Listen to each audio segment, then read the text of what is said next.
মূলত আমরা গত 22 তারিখ আমাদের গোশালা বাজার জামে মসজিদ কেন্দ্রিক যে বাজারটা, সেখানে দীর্ঘদিন ধরে এই যেই ব্যক্তি অভিযুক্ত ব্যক্তি, ইনি দীর্ঘদিন ধরে, নাম কি বিশু এবং পরেশ, এনারা দুই বাপ বেটা মিলে ইসলাম এবং নবী সম্পর্কে আমাদের নিউ জেনারেশন যেটা আছে 8-9-এ পরে এরকম এই ছাত্রদেরকে বিভিন্ন প্রশ্নে জর্জরিত করে।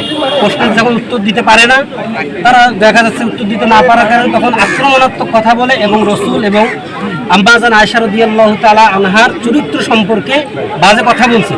এমনকি বলছে যে এত অল্প বয়সের একজন মেয়ের সঙ্গে যৌনাচার কিভাবে করলেন, যৌন নির্যাতন, কথা বলছে আমার রসুলের ব্যাপারে। এই কথাটা আমরা অনেকে জানি না, এই জন্য আমি কথাটা উচ্চারণ করা যাচ্ছে না, তারপরেও আমি সকলের জানার জন্য কথাটা বললাম। এরপরেও আমরা আমাদের মুসলমান ভাই বোনদেরকে, আমরা আমাদের তৌহিদি মুসলমানদেরকে আমরা বলেছি যে আমরা আইন নিজের হাতে তুলে নেব না, কিন্তু শরীয়তের যে হুকুম যে আল্লাহ রসুলকে যদি কেউ গালি দেয় সঙ্গে সঙ্গে তাকে হত্যা করা, আমরা বরাবরই দেশের আইনের ব্যাপারে আমরা শ্রদ্ধাশীল, এই কারণে আমরা প্রশাসনের হাতে হস্তান্তর করেছি।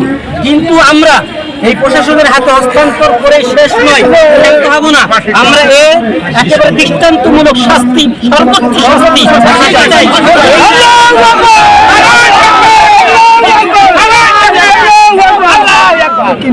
কাবা নিয়েও কথা বলেছে, কাবা ঘরকে নিয়ে কথা বলেছে, শিবলিঙ্গের মাটি দিয়ে নাকি কাবা ঘর তৈরি হয়। এত বড় কথা বলার পরেও আজকে শুনতেছি, আজকে আমরা দেখতেছি যে সামাজিক যোগাযোগ মাধ্যমে তারা এই ঘটনাটাকে 10 টাকার ঘটনায় রূপান্তর করেছে। তারা অনেক অ্যাক্টিভিটিস রেখেছে সামাজিক যোগাযোগ মাধ্যমে, এমনকি অনেক সাংবাদিকের মাথায় তারা বিভিন্ন আর্টিকেল সাজাচ্ছে, মিথ্যা আর্টিকেল। আমার মতো লোক যদি উপস্থিত না থাকতাম, এই ধরনের সাংবাদিকদের কথা আমরা বিশ্বাস করে নিতে মুসলমানদের মনে হয় দোষ আছে। এই জন্য আমরা সকলকে সচেতন করার জন্য আমরা বিক্ষোভ মিছিলে একত্রিত হয়েছি এবং এই বিক্ষোভ মিছিল থেকে আমরা সর্বোচ্চ শাস্তি, ফাঁসি